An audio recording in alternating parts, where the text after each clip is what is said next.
tarea pendiente. El otro tema que me parece también importante es que el marco institucional sobre el cual se ha desarrollado y se viene desarrollando los proyectos de APP también tiene que tener cambios profundos. No podemos seguir con la misma lógica de actuación en el caso de Proinversión, de los ministerios, gobiernos locales, regionales, Contraloría, MEF, organismos reguladores. ¿De qué nos vale todo un escenario en el cual estamos siendo conscientes de que hay dificultades en la ejecución de contratos? Posiblemente nos planteemos como un escenario alternativo modificaciones contractuales, que es un poco lo que tendría que venir. Pero esas modificaciones contractuales, esos futuros espacios previos de renegociación que tienen que adoptar las partes, tienen que tener un escenario absolutamente distinto al que se ha venido adoptando hasta el momento. O sea, no podemos trabajar con los mismos criterios, con los mismos plazos, con los mismos procedimientos. Yo insisto en eso porque si no, no vamos a haber aprendido ninguna lección derivada de esta crisis de COVID-19. Entonces, todo el marco institucional que acompaña a estos procesos tiene que entrar en revisión. Y esto no significa simplemente tener procedimientos simplificados, no significa simplemente que haya menos plazos, que haya menos exigencias. Hay que cambiarle el chip, hay que cambiarle el disco duro a todas las instituciones que participan activamente en este tipo de procesos, en este tipo de proyectos, sobre la lógica de que debemos optar fundamentalmente en materia de ejecución contractual por principios de buena fe, por principios de equidad en la actuación de uno y cada uno de los sujetos contratantes. Esto me lleva, por ejemplo, a propiciar un escenario mucho más proactivo en materia de revisiones contractuales. Nosotros estamos acostumbrados a que se presente un problema y abrir, como se dice, sobre la lógica misma de ejecución del contrato, espacios de renegociación contractual. Esto es como ir a hacer terapia una vez que hay problemas en la pareja, pero no estamos acostumbrados a hacer revisiones periódicas de cómo nos va en el matrimonio, utilizando el símil para el tema de los contratos. Si hay algo que está faltando en la lógica de ejecución contractual, es ese aspecto, vamos a decirlo así, terapéutico, casi profiláctico que debe acompañar a la ejecución de contratos. No es malo tener renegociaciones. Hay que sacarse el San Benito de pensar que la renegociación per se es mala. Hay que tener otro enfoque o sentido en las revisiones contractuales. Por ejemplo, incluir cláusulas contractuales en las cuales cada una de las partes diga, oye, ¿qué te parece si cada 2 años hacemos una revisión de nuestro contrato? No porque tengamos problemas, sino porque queremos darle una mayor optimización, mayor eficacia a la ejecución de nuestro contrato. De repente temas de personal, temas de tecnología, etcétera. No tenemos el problema, pero estamos optando en una lógica de prevención contractual que no es usual que tengamos. Aquí en el Perú reaccionamos cuando el problema ya se presentó. Tenemos el problema del COVID, entonces ahora se está planteando todo un esquema novedoso de renegociación, porque el problema ya se presentó. Pero nos ha faltado esa perspectiva preventiva en la lógica de ejecución contractual, adelantarnos a los problemas. Jorge ponía escenarios pre-COVID, y eso es un tema bien interesante porque me lleva a la discusión de cómo debemos manejar futuras revisiones, en su caso, renegociaciones contractuales. Evidentemente, hay una serie de procesos que han comenzado con anterioridad a la declaración por la parte de la OMS de la pandemia, ¿no es cierto? Y la futura implementación a nivel de derecho interno de normas de emergencia y de emergencia sanitaria. Entonces, hay una serie de procesos que han estado en camino y que se encuentran como hechos o eventos sobrevivientes a la pandemia y a la implementación a través de normas de medidas restrictivas para la ejecución contractual. Sin embargo, ¿qué pasa con aquellos proyectos o procesos que se tendrán o que se tienen que activar a posteriori de la pandemia? Entonces ahí tenemos que ser conscientes que hay un escenario de corte, escenario en el cual ha habido proyectos o procesos prepandemia, proyectos o procesos pospandemia, y los cuales tenemos que adoptar una lógica distinta a efecto de la ejecución contractual. Estoy pensando en la posibilidad de principios de buena fe contractual, en la posibilidad de principios de equidad, en la asunción de compromisos y obligaciones derivados del contrato, pero fundamentalmente de un tema que seguramente va a ser materia de discusión, sacrificios compartidos. al momento de definir los beneficios y dificultades que termina generando la ejecución de contratos a propósito del hecho sobreviviente de la pandemia. O sea, hoy día, lo conversamos con Jorge en algún momento, se tiene la impresión de que el concesionario, finalmente el inversionista, a la luz de la pandemia, va a poder reclamar las mascarillas, las bolsas, ¿no? Los gastos de transporte de su personal, etcétera. Gastos que son, palabra más, palabra menos, gastos que de ordinario tendría que haber asumido con pandemias y pandemia, ¿no es cierto? Entonces acá hay un esfuerzo por hacer de los mecanismos de compensación, vamos a llamarlo así, un esfuerzo compartido. Evidentemente, esto lo veremos ahorita con el tema de peajes, es evidente que pedir que se pague todo derivado de una medida de suspensión contractual puede ser tan rígido como no pagar. Y entonces ahí vamos a tener la posibilidad de generar espacios intermedios en los cuales el Estado, en conjunción, en un diálogo concertado con el inversionista, pueda llegar a acuerdos.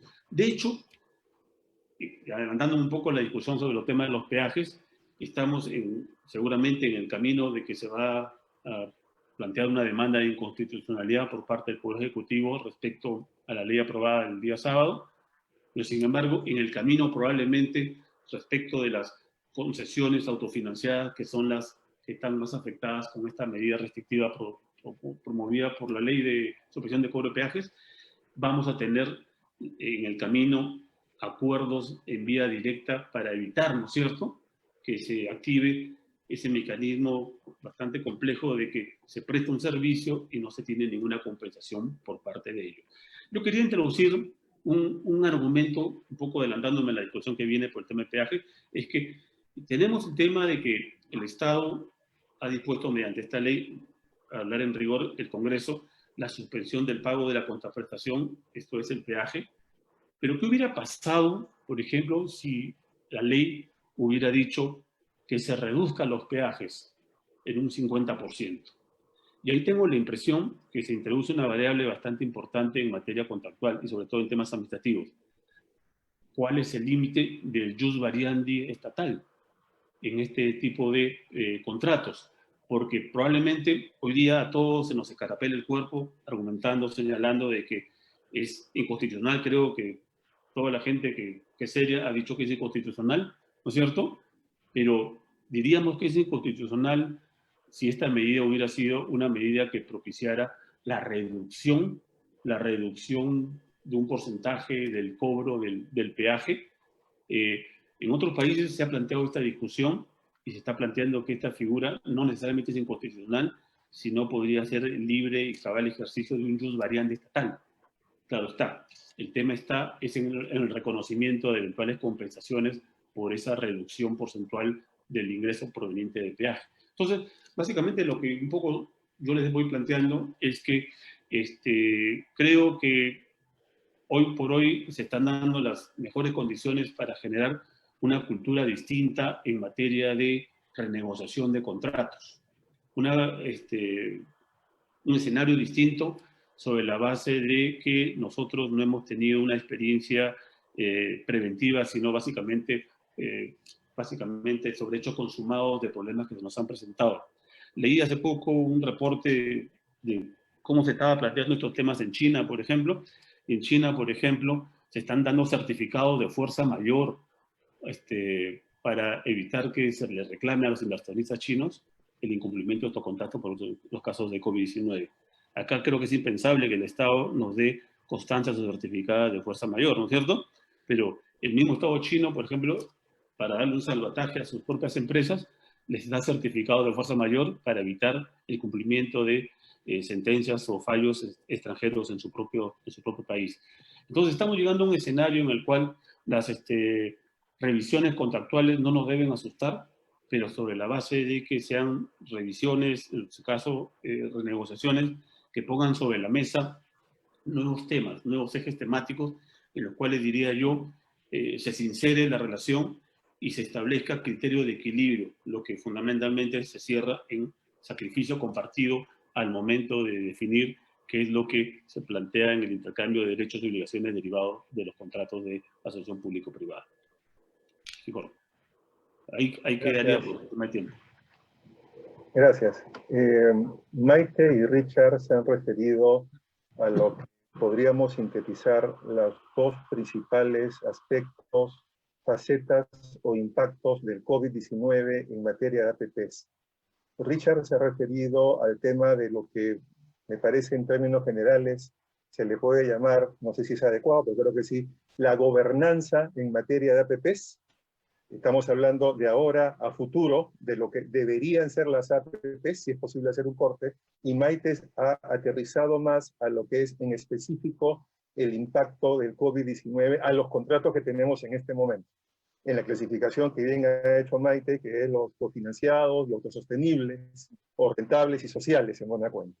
¿Sí? Me voy a tratar, en el tiempo, tiene que ser global, hacer alguna mención a ambos comentarios. Lo de Richard, por ejemplo, en el tema de la gobernanza. Yo hice mención muy puntual de dónde venimos.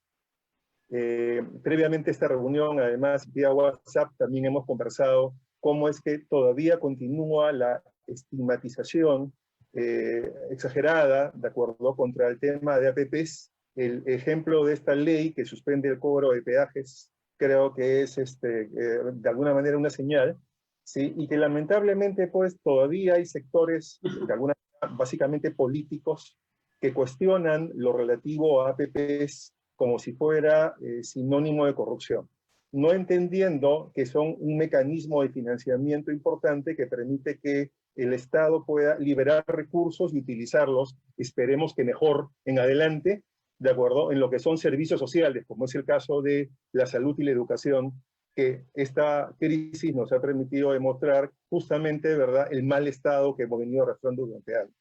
Pues bien, sí, sin lugar a dudas, deberíamos apostar por, de acuerdo, un cambio de óptica, un cambio de perspectiva, un cambio en la organización, un cambio en las tareas, un cambio en las competencias, dejar de mirar mal las renegociaciones de los contratos cuando tiene justificación y cuando no se afecta la competencia, no se afecta la igualdad.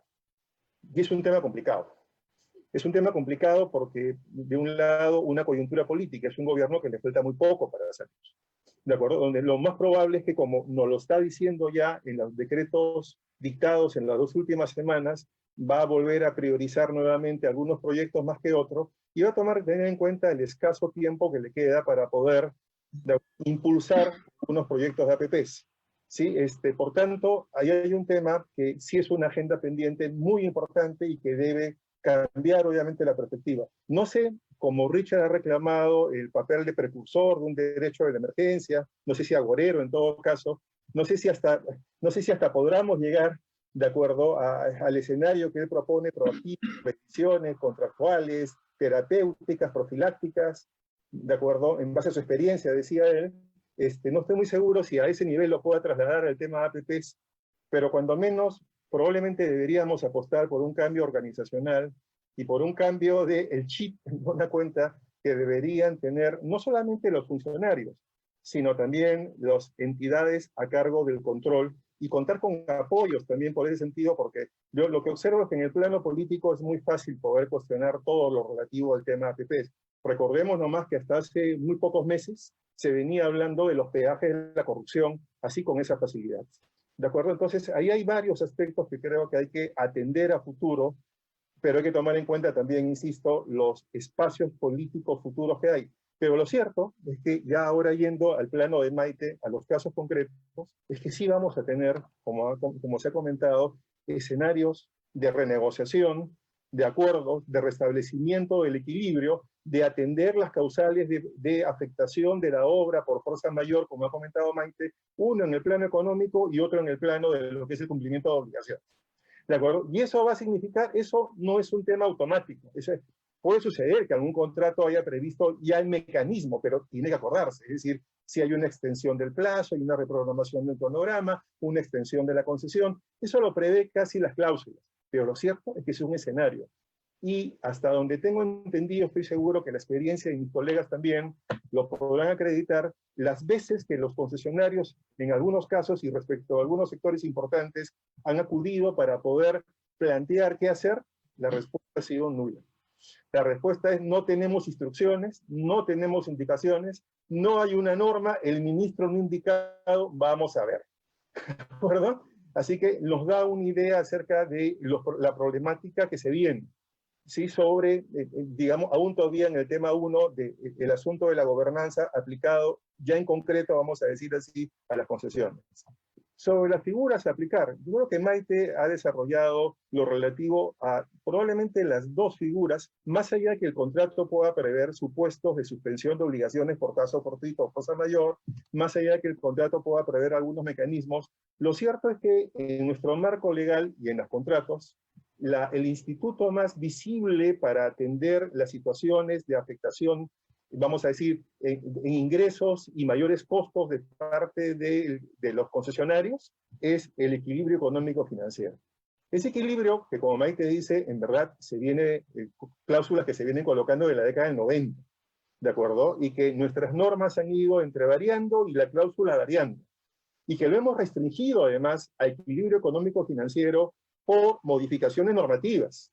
En realidad, en la doctrina, esta es una, vamos a decir, cláusula o principio que a veces ni siquiera está en el contrato, y a veces ni siquiera está en el marco legal. Simplemente se entiende como parte de lo que es propio de un contrato conmutativo.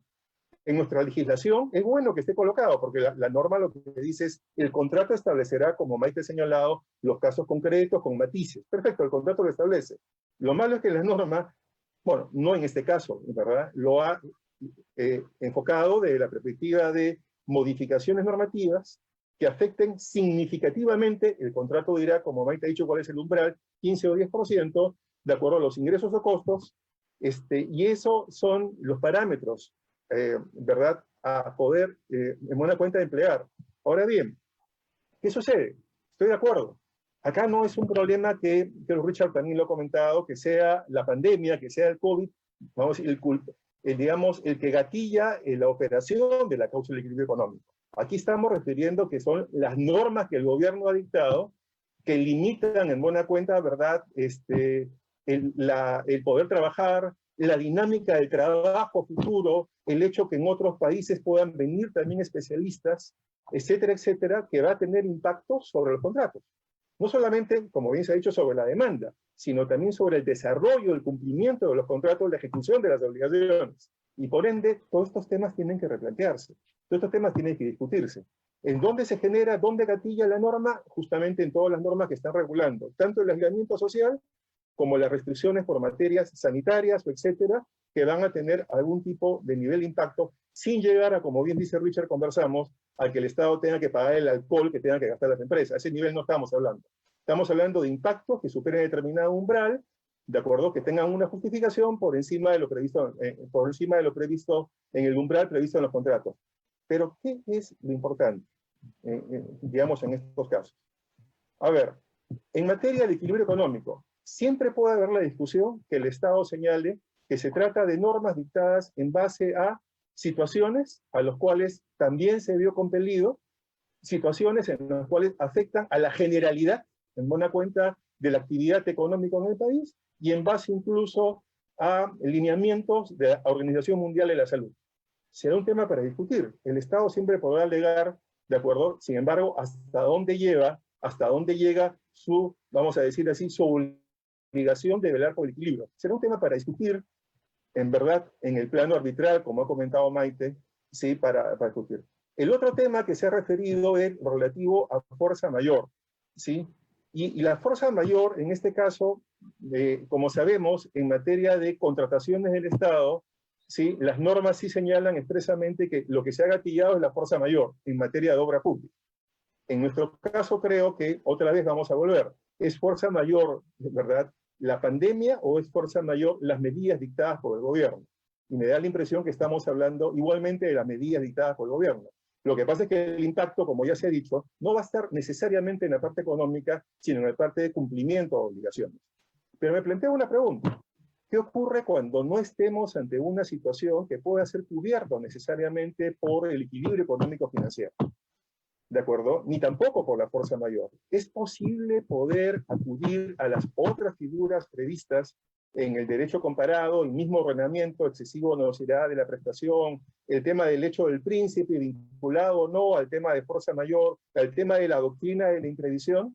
Son temas que dejo planteados, son temas que en verdad confieso en este momento tampoco tengo claridad al 100% de cómo poder articularlos con respecto, ¿sí?, del equilibrio económico financiero previsto en el contrato y la fuerza mayor y la distribución de riesgos. Pero se trata de situaciones también no predecibles y no irresistibles. Cuando estamos hablando, por ejemplo, de excesiva onerosidad de la prestación, en esos casos estamos hablando de circunstancias que, sin embargo, vamos a decir así, no son irresistibles, pero afectan económicamente.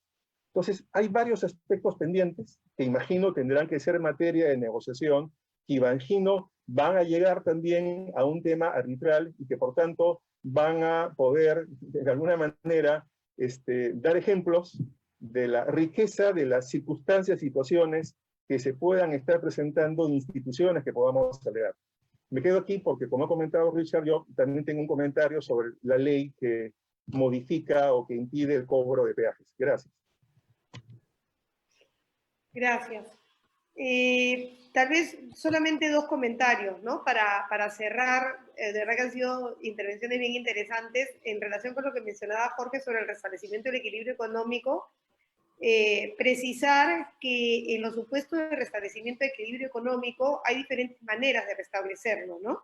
Una manera puede ser incrementando la tarifa, otra manera puede ser ampliando el plazo del contrato para que la tarifa no se vea impactada, y otra manera puede ser reconociendo, por ejemplo, algún tipo de subsidio por fuera, digamos, de la tarifa y el contrato para compensar esos gastos extraordinarios, ¿no? Entonces, el primer comentario, ¿cómo restablecer el equilibrio económico? Hay diferentes maneras y que también va a haber que responder caso por caso.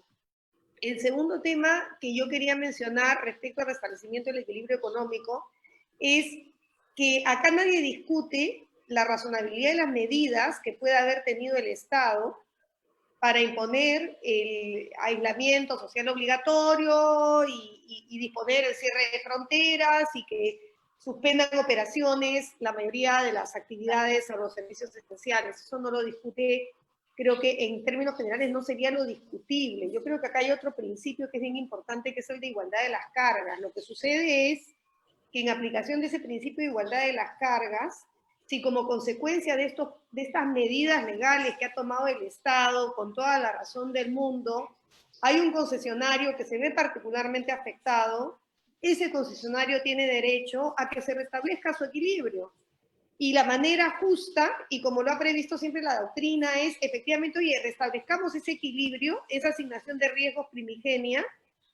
¿Y cómo la compensamos todos? Bueno, la compensaremos con nuestros impuestos, porque justamente cuando se reconoce, por ejemplo, algún tipo de compensación o lo que fuera, o a través de una ampliación de plazo, y decir, oye, tú soporta este daño como lo soportamos todos los peruanos, pero no más allá. Entonces, yo creo que perfectamente van a tener, por lo menos desde una perspectiva arbitral, si se van a arbitraje los concesionarios, el derecho al pleno restablecimiento del equilibrio económico y al cumplimiento de su cláusula de restablecimiento de equilibrio económico. Y en este momento llega mi momento de desenvainar la espada contra mi amigo Richard y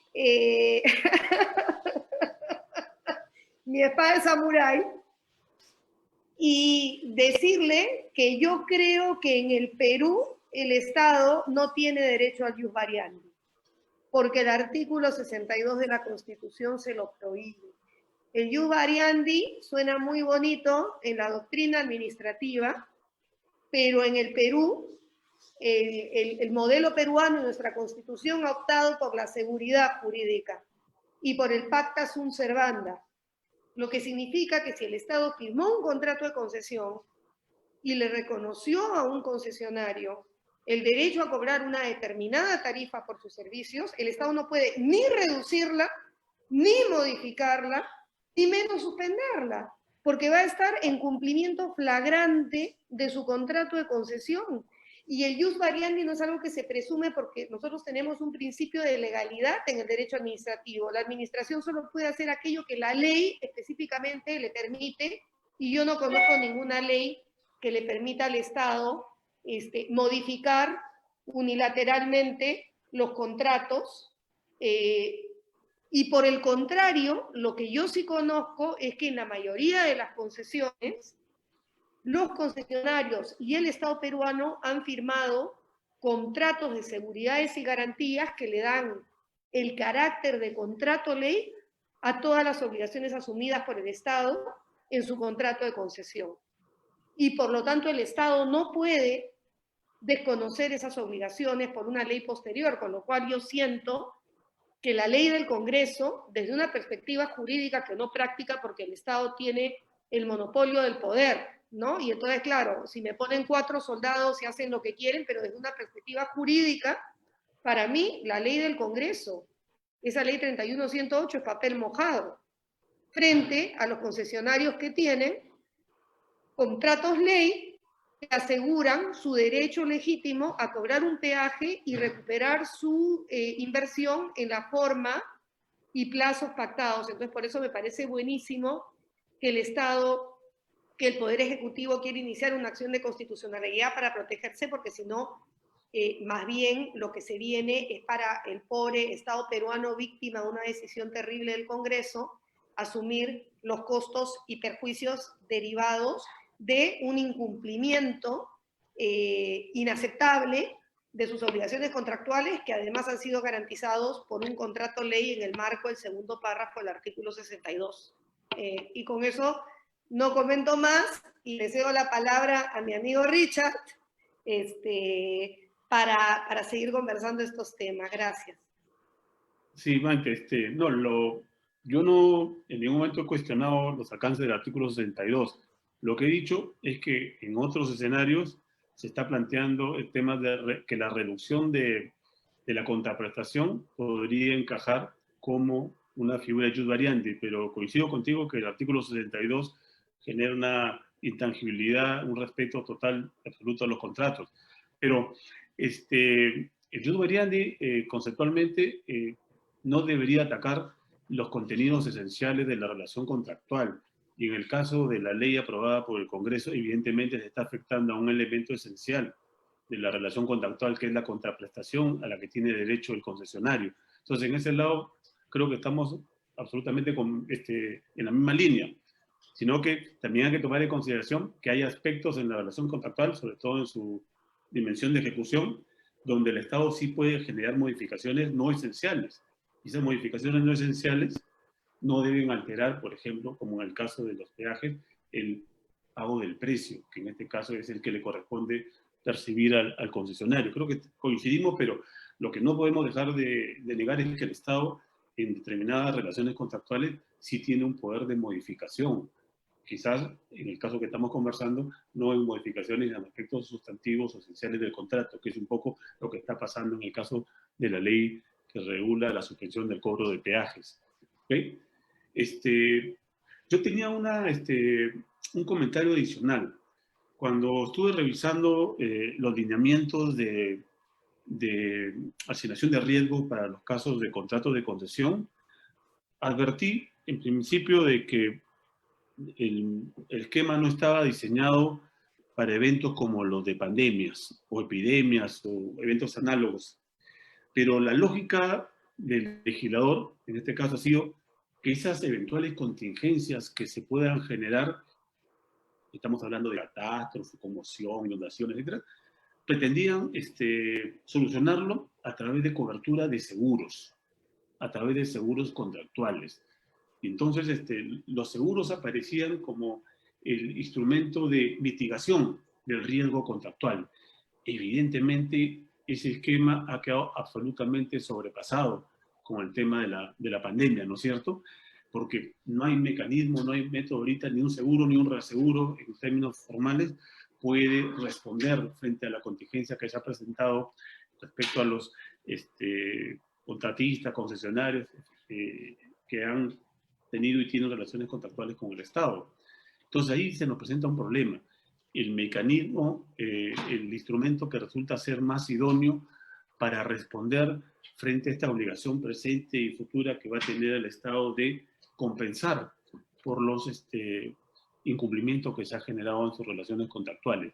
Y en esa línea, entonces, hay una suerte de planteamiento que debería tener el Estado. Hace algunos años se plantearon, me acuerdo en los contratos de Sedapal, lo que se llamaba lineamientos para la renegociación de contratos, ¿ya? Y entonces establecer una suerte de instrumentos sobre los cuales el Estado debería afrontar todos estos esquemas que se le van a venir, todos estos esquemas vinculados a la inejecución de contratos. Entonces debemos partir de la premisa de que hay contratos que ya no van a tener sentido, que ya nacieron muertos. Hay contratos que van a requerir ajustes, sea para reducir su objeto contractual o ampliar sus objetos contractuales. Hay contratos que de facto ya están suspendidos y que van a requerir ser reprogramados. Todo el cronograma de actividades va a tener que ser reformulado. Entonces, la realidad nos está diciendo que hay contratos que no van a seguir en su ejecución. Hay contratos que van a ser ejecutados parcialmente. Hay contratos que van a tener que, en términos contractuales, van a tener que tener una suerte de innovación objetiva, cambio prestacional. Entonces, todo eso nos lleva a tener la necesidad de que el Estado cuente con un lineamiento previo para activar sus mecanismos de renegociación. Si bien las renegociaciones son caso por caso, el peligro que tenemos es que no tengamos respuestas homogéneas como Estado frente a los diversos contratos. Se requieren condiciones mínimas puestas sobre la mesa para que el Estado asuma en forma proactiva esos mecanismos de revisión contractual. Y, por ejemplo, yo tenía acá algunos temas. Por ejemplo, es innegable que se requiere hacer ajustes contractuales en plazos, en personal, en maquinaria, etc. Es un primer punto. Ajustes contractuales que no necesariamente van a requerir afectación de contenidos esenciales del contrato. Entonces, eso es evidente. O sea, las partes saben que durante estos 2, 3 o 4 o 6 meses que puede durar la pandemia, en términos fácticos, la maquinaria está paralizada. En términos fácticos, el personal no está en su sitio. En términos fácticos, se están afectando las garantías, se están afectando los financiamientos contractuales. Y ese es un tema que, puesto sobre la mesa, tiene que requerir ajustes contractuales. Sobre la lógica, en primer momento, de que el Estado, así como el particular, están interesados en que haya una continuidad contractual. Pero también puede haber ese tipo de mecanismo sobre la base de que al Estado ya no le interesa continuar con ese contrato. Pues hoy día se van a repriorizar proyectos, se van a repriorizar contratos. El Estado, en vez de construir una plaza de toros en una municipalidad X, va a percibir que es más importante, ¿no?, construir escuelas, construir hospitales. Entonces ahí, literalmente, el ajuste es, vamos a decirlo así, para cerrar el contrato, no para continuarlo. También puede ocurrir que haya mecanismos parciales donde el Estado le plantea al inversionista, ¿sabes qué? Ya no me interesa la carretera de 100 kilómetros, sino me interesa, por la contingencia que se ha presentado, una de 50 kilómetros. Ya no me interesa tener 10 puentes, sino me interesa tener 5, etc. Ajustes parciales al contrato. Y entonces esto exige, por los dos lados, buena fe contractual. O sea, a mí lo que básicamente me preocupa es que se plantee un escenario de renegociación en el cual se vuelva al estado pre-COVID, es decir, la exigibilidad de todo aquello que en su momento estaba previsto y pactado. Ciertamente, desde una perspectiva conceptual, eso es lo que corresponde. Es decir, si tú celebraste un contrato hace 5 o 6 meses que establecía determinados compromisos, tu rol como inversionista es exigir, ¿no es cierto?, que se cumpla todo eso. Pero ¿qué pasa? Vamos a llamar esto en razón de interés general. ¿Qué pasa cuando al Estado ya no le es importante construir esa carretera, ese tal o cual proyecto, y requiere priorizarlo? ¿Qué hacemos ahí? Porque en términos absolutamente formales, el contratista te va a decir, ¿sabes qué? Tengo derecho a mi contraprestación en términos absolutos porque yo pacté ese contrato contigo. Pero también, míralo por el otro lado, por el lado del Estado, ya no tiene sentido, ya no tiene de repente interés que se construya esa carretera. Hay algunos casos que se han presentado hace como 20 años en el proyecto Marca, por ejemplo, en el caso de Sedapal, donde se adjudicó la Buena Pro a una empresa y en el camino se perdió el financiamiento del contrato. El Estado, en su momento, planteó de que por pérdida de financiamiento, por ejemplo, ese contrato ya no podía seguir. Luego se consiguió, el Estado, a través de cooperación japonesa, se consiguió nuevos financiamientos y volvió a pretender relicitar el mismo proyecto. Lo que no puede ser relicitar el mismo proyecto porque el inversionista anterior tiene todo el derecho a reclamar por el proyecto que originalmente le fue adjudicado a él y que podía ser entregado a otro. Pero si el proyecto es nuevo, el proyecto cambia, evidentemente ya no estamos hablando de una perspectiva legítima de parte del primer inversionista. Entonces, lo que estoy planteando de alguna manera es cómo resolvemos a futuro estas expectativas, creo yo, en teoría legítimas de los inversionistas, de pretender que todos sus proyectos ex ante COVID-19 sean satisfechos con aquellas perspectivas que tiene el Estado de priorizar nuevos proyectos, dado que los proyectos preexistentes ya no tienen, por el hecho sobreviniente del COVID-19, ya no tienen sentido ejecutarlos. ¿Cómo generamos un criterio armónico en el cual se satisfaga, repito, las expectativas legítimas de los inversionistas de cara a sus proyectos, pero también el derecho del Estado a decir, estos proyectos ya no van porque estoy repriorizando proyectos de aquí en adelante? Sí, Jorge. Gracias. Temas puntuales. Perdón, la hora. El siguiente, y voy a comentar, me voy a aprovechar que estoy al último de la tercera, para poder discrepar en algunos aspectos con ustedes.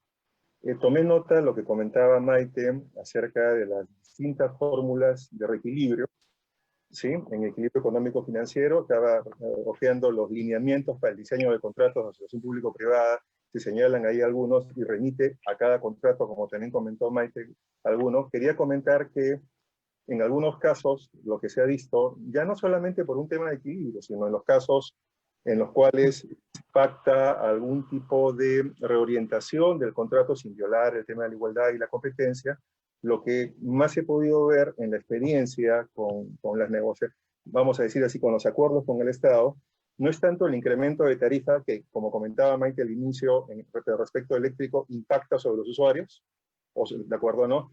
Y tampoco el tema de extensión del plazo de la concesión, porque en concesiones que tienen todavía varios años, digamos, el concesionario no aprecia digamos, la ampliación, sino en muchos casos donde hay el pago de una retribución al Estado por la concesión, se utiliza esa retribución, se dilata el pago de retribución como un mecanismo para financiar en una cuenta, en muchos casos, en los casos que hemos visto, las nuevas inversiones que se le pide al inversionista, pero que también entiendo es un mecanismo que permitiría compensar lo que pueda haber sido producto del desequilibrio, digamos, en estas situaciones, ¿no? Y ya se trate de dilación de inversiones, un nuevo cronograma de ejecución en una cuenta de inversiones, un redimensionamiento de inversiones, o en la mayoría de casos lo que hemos visto es que se utiliza en los casos de contratos que llamaban concesión onerosa, en los cuales el concesionario es el que paga una retribución anual al Estado, hace el aeropuerto Chávez que mencionó Maite.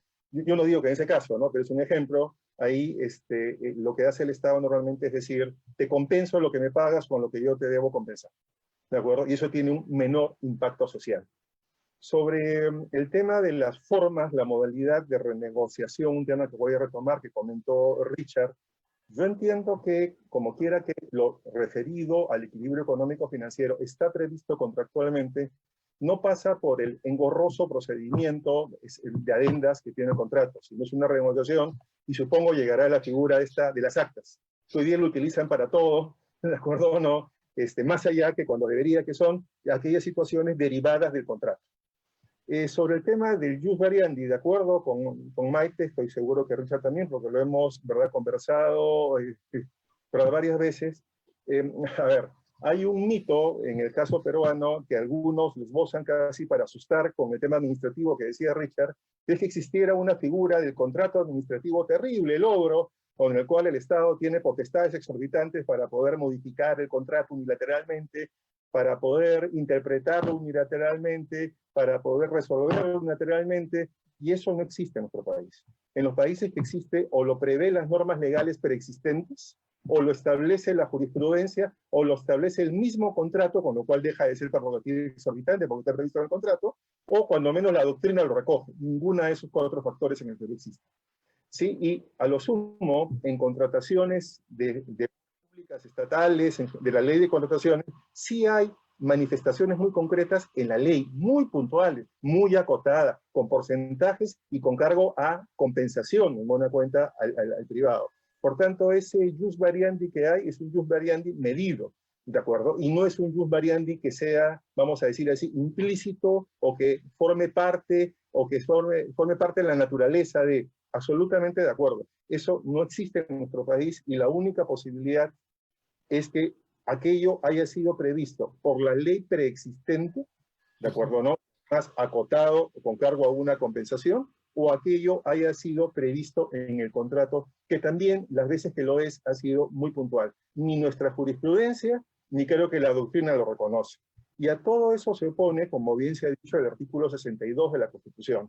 Y ahí, sí, Maite, me disculpas, tengo una discrepancia. Me estoy aprovechando de que estoy al último, este tercero, pero todavía seguimos conversando, ¿de acuerdo, no? Que se hubiera querido discrepar más de Richard que de ti, pero tengo una discrepancia puntual. Y Richard sabe porque lo hemos conversado de alguna manera por WhatsApp. Y es la naturaleza de estos convenios de seguridades y garantías. ¿De acuerdo? Ojo, yo creo lo siguiente, para sintetizar. Creo que en nuestro país tenemos, como sabemos, los contratos leyes y los convenios, de acuerdo, de estabilidad, que esos datan de antes de la Constitución del 93 y antes del Código Civil del 84. ¿De acuerdo? Datan desde la década del 50, la Ley General de Minería, la década del 80 estaba la Ley de Industrias, y son diversas medidas, y hay hasta un régimen general que está en los decretos legislativos 757 y 662, y hay régimen específico.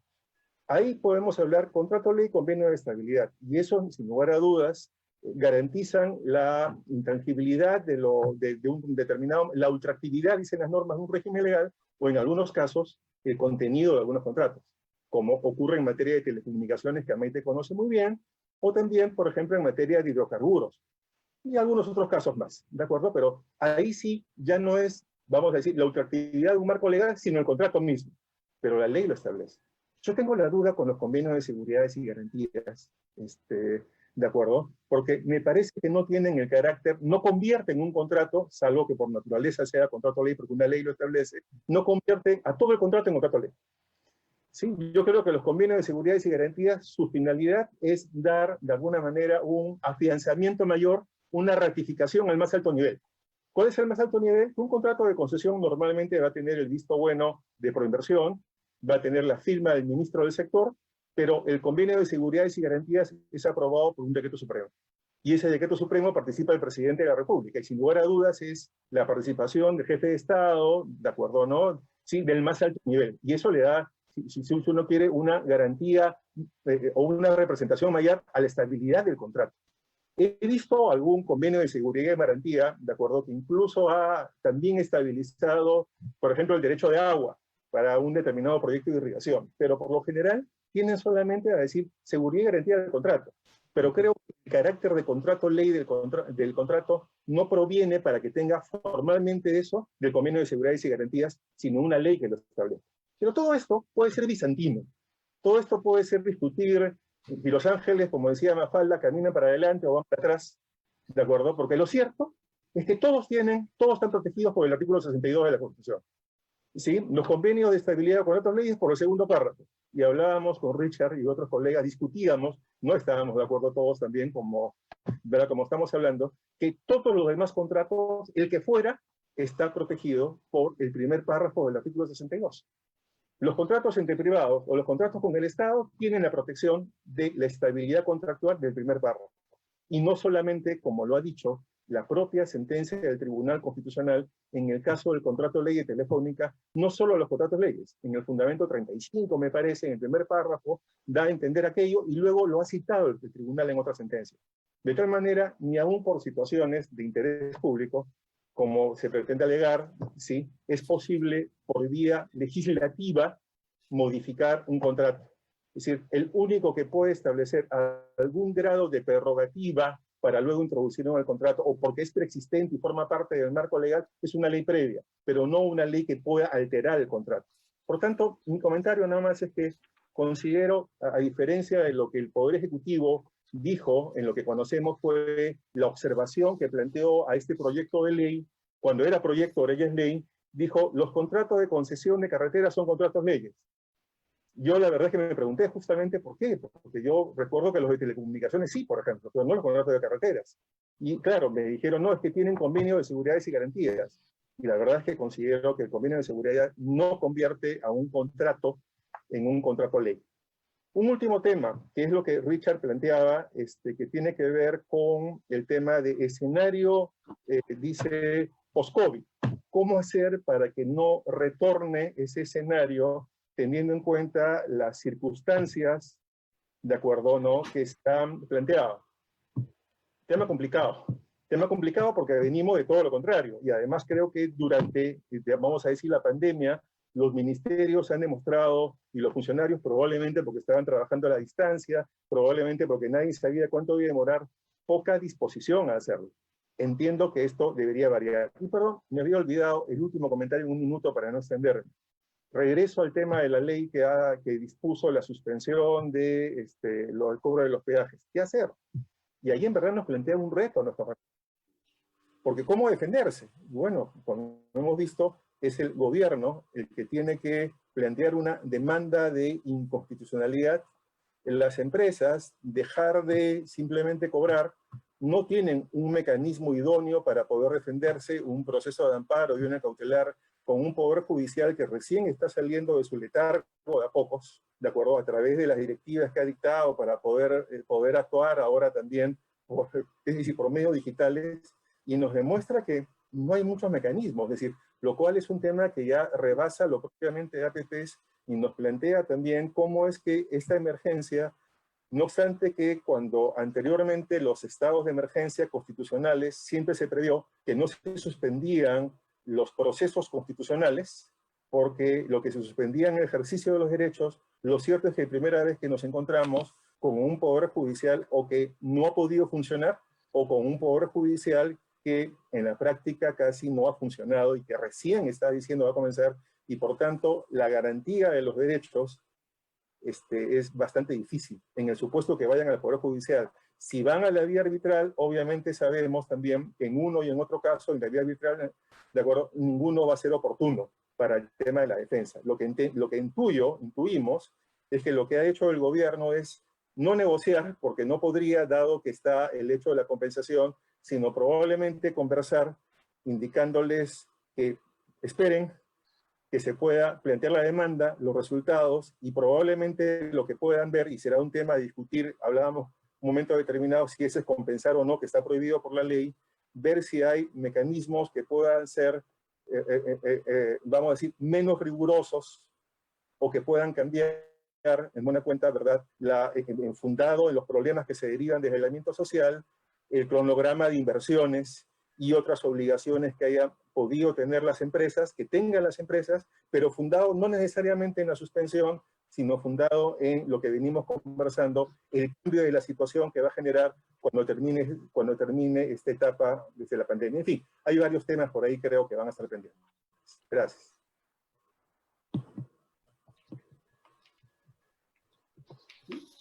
¿Quién sigue? ¿Maite? ¿Sigo? No, creo que me tocaba. Yo no sé, también de ahí creo que hacemos una última ronda y podemos tomar preguntas del público, las preguntas que nos indique la moderadora. Yo sí quisiera insistir en mi interpretación, porque creo que es bien importante y acá se genera un debate interesante, ¿no? En mi opinión, los convenios de seguridad y garantías son contratos leyes.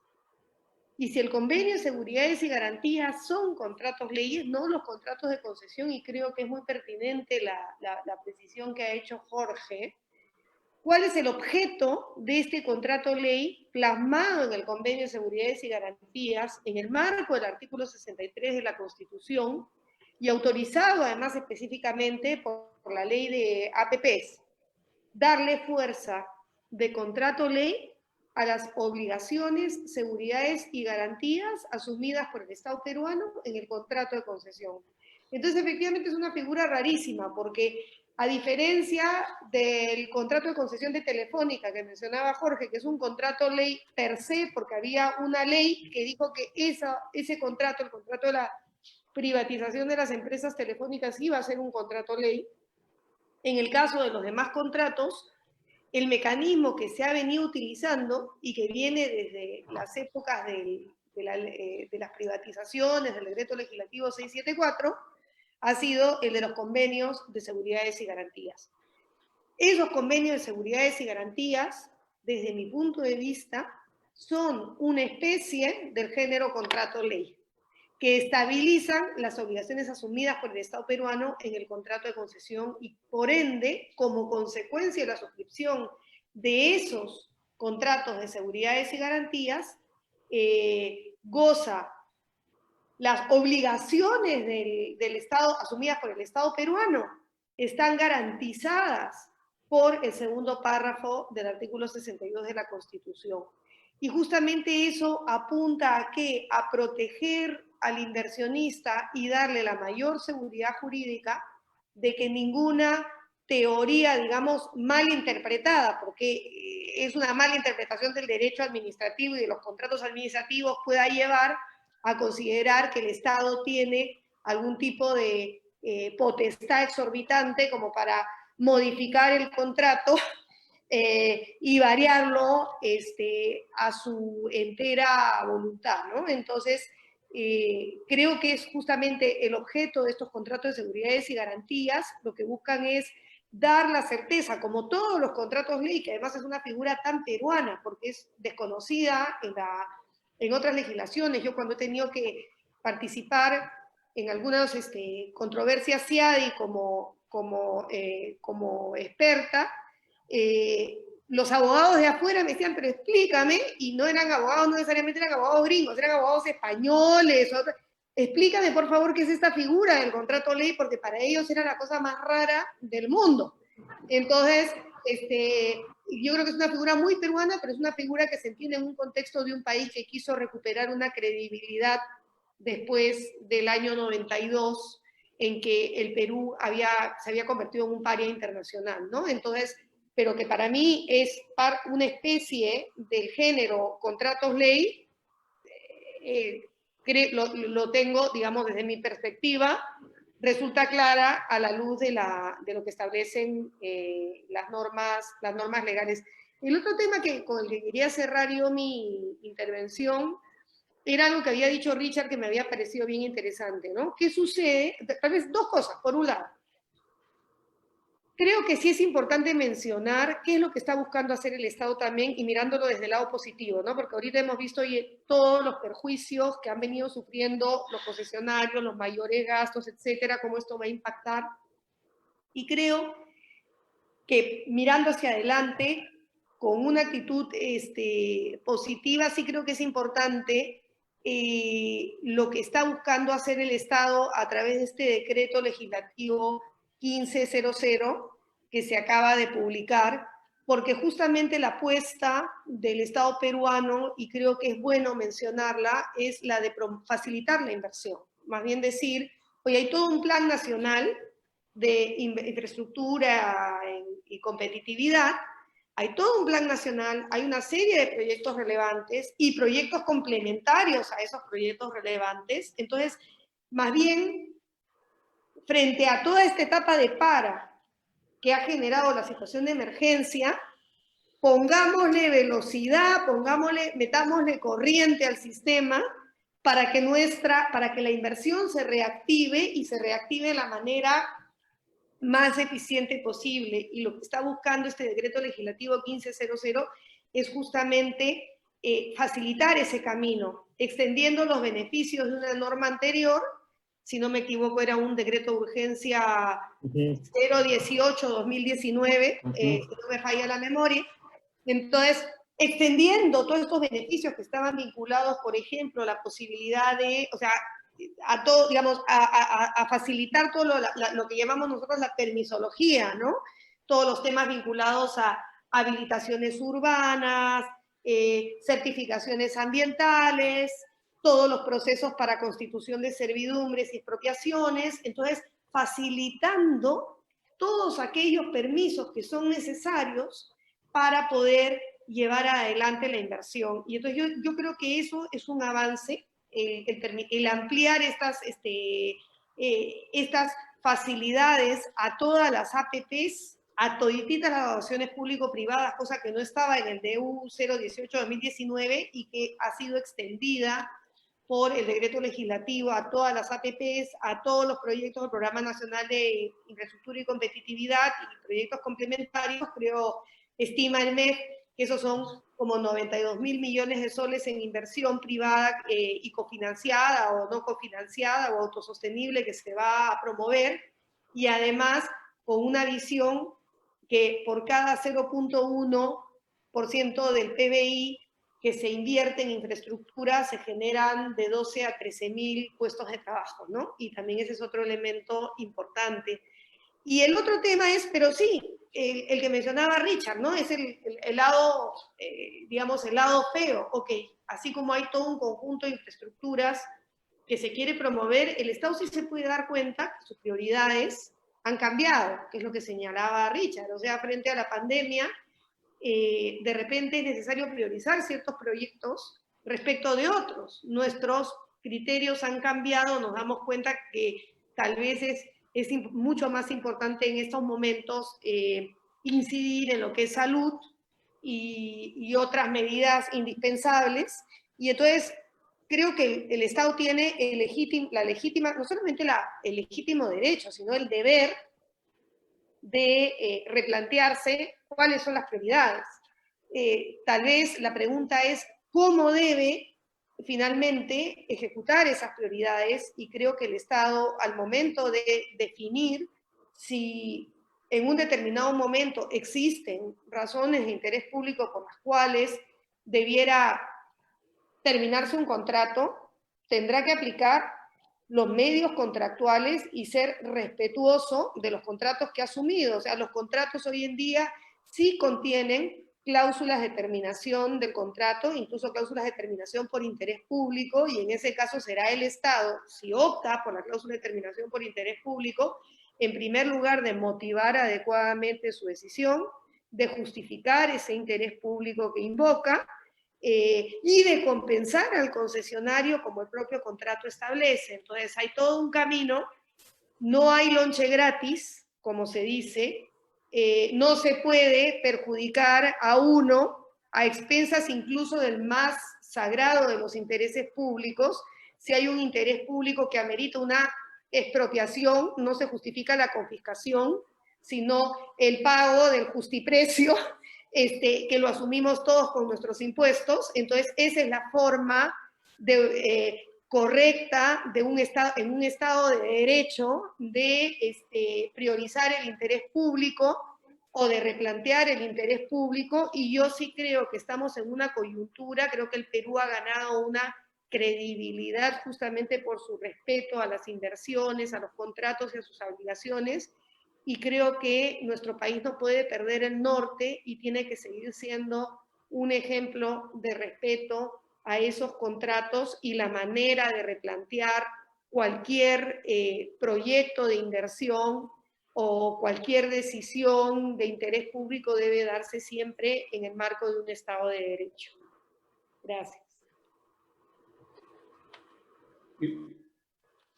Ya cerrando las intervenciones, yo coincido plenamente con lo que señala Maite, quería, para no dejar de cumplir con el programa, concentrarme en esta ley 31018 de suspensión del cobro de peajes.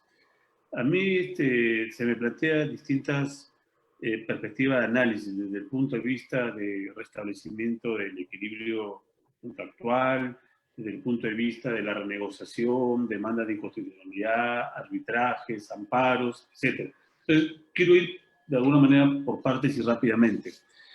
Es bien curioso este artículo único de la ley, porque le pide suspender a los concesionarios una obligación que en ningún momento ellos han manifestado que tienen limitación o restricción para cumplir, ¿no es cierto?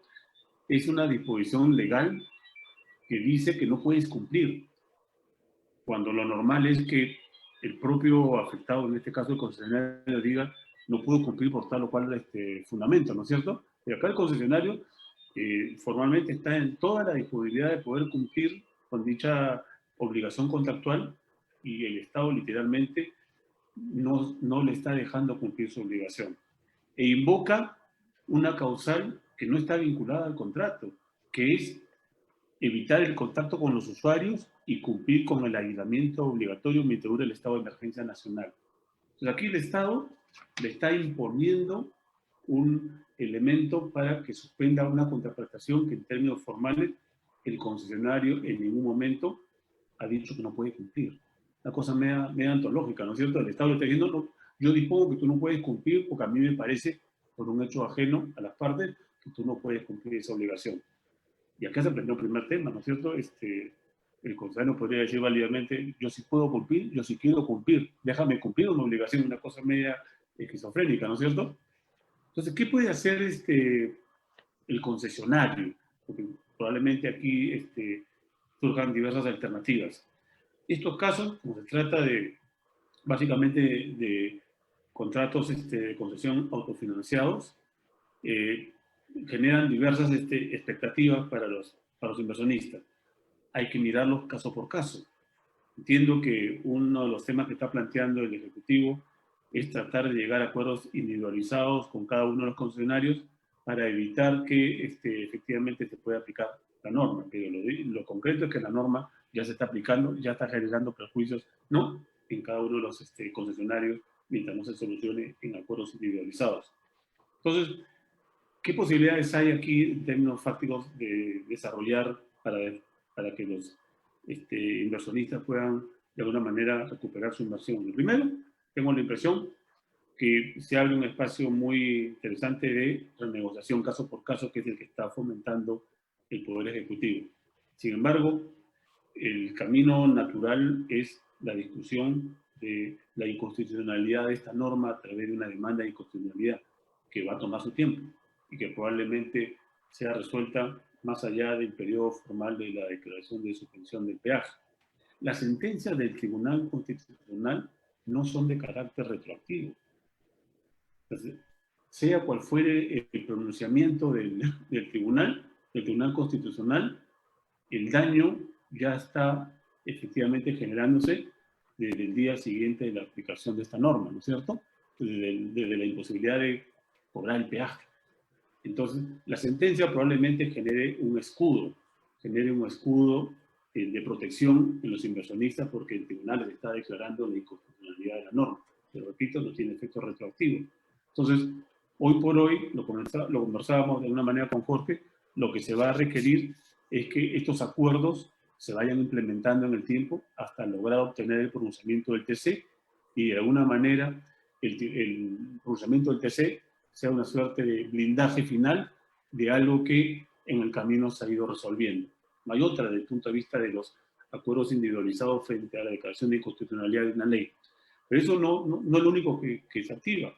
También se pueden activar las cláusulas arbitrales. Y aquí veo un problema de contradicción en la futura defensa del Estado. El Estado, en fueros internacionales, en sedes arbitrales, responde como una unidad. Aquí es irrelevante si la división finalmente la tomó la municipalidad, la tomó a lo cual agente gubernamental. El Estado, en términos internacionales, es el que va a ser emplazado con demandas. Y acá va con un hecho contradictorio. Un ejecutivo que piensa distinto a un Congreso de la República, pero finalmente un ejecutivo y un Congreso que son parte del Estado peruano. Va a ser bien penoso que en los fueros internacionales tenemos la exposición de motivos del no, de la sustentación de la ley, tenemos a ministros, autoridades del Ejecutivo que están señalando que es inconstitucional la ley, y toda esa información en una futura demanda internacional va a ser parte, ¿no es cierto?, de la defensa de los concesionarios. Estado contra Estado, Vidaurre contra Vidaurre. El Estado no va a poder argumentar una unidad de defensa. Quizás eso sirva para el foro interno, diferenciar entre Congreso y Poder Ejecutivo, pero a nivel internacional, literalmente el Estado peruano va muerto con una futura demanda arbitral, porque va a responder como Estado, no como Poder Ejecutivo o como Congreso de la República. Entonces ahí hay una contradicción absoluta que debería dar pie a que se piense el papelón que literalmente meses más, meses menos podemos hacer en un escenario de una demanda internacional por un arbitraje. También hay la posibilidad de que a nivel interno los concesionarios afectados invoquen amparos, ¿no es cierto? Invoquen amparos por la afectación concreta de sus derechos, ¿no es cierto?, al suspenderse efectivamente el cobro de los peajes. Esta norma, me va a corregir Jorge, es una norma totalmente autoaplicativa, no requiere una reglamentación, ¿no es cierto? Ya se está literalmente aplicando. Y los concesionarios afectados por esta decisión podrían interponer una demanda futura de amparo, ¿no es cierto?, con el efecto práctico que el amparo, a diferencia de la demanda de inconstitucionalidad, podría generar en forma más o menos inmediata, tiempo más, tiempo menos, la posibilidad de una medida cautelar. Entonces, los escenarios alternativos que tenemos son amparos, arbitrajes, demanda de inconstitucionalidad, activar en paralelo mecanismos de acuerdos individuales para permitir que cuando se tenga que ver esta demanda en el Tribunal Constitucional se decante por sí sola. Entonces, ahí están dadas las alternativas, pero no veo ningún argumento, en el fondo, que pueda justificar válidamente una postura por parte del Estado. Probablemente, algunos dirán, son razones de interés general, ¿no es cierto?, los que justifican que el Estado haya, ¿no?, a través del Congreso de la República, aprobado esta ley. Pero las contingencias del campo minado para una defensa sólida por parte del Estado están ahí planteadas. Repito, amparo, renegociaciones, arbitrajes, demanda de inconstitucionalidad. Y en todas ellas veo bastante débil una postura de defensa por parte del Estado. Entonces, Jorge. Bien, dos temas puntuales para dar oportunidad de hacer caso a las preguntas de quienes están asistiendo. Uno, lo bueno de este evento que nos permite el intercambio, ¿de acuerdo? Permite que podamos discrepar, debatir y que podamos expresarlo directamente, ¿sí? Y en este caso, vinculado al tema que confieso yo inicié y le dije a Maite que me iba a aprovechar, que discrepaba, ¿de acuerdo? Y Maite ha argumentado como de costumbre muy bien.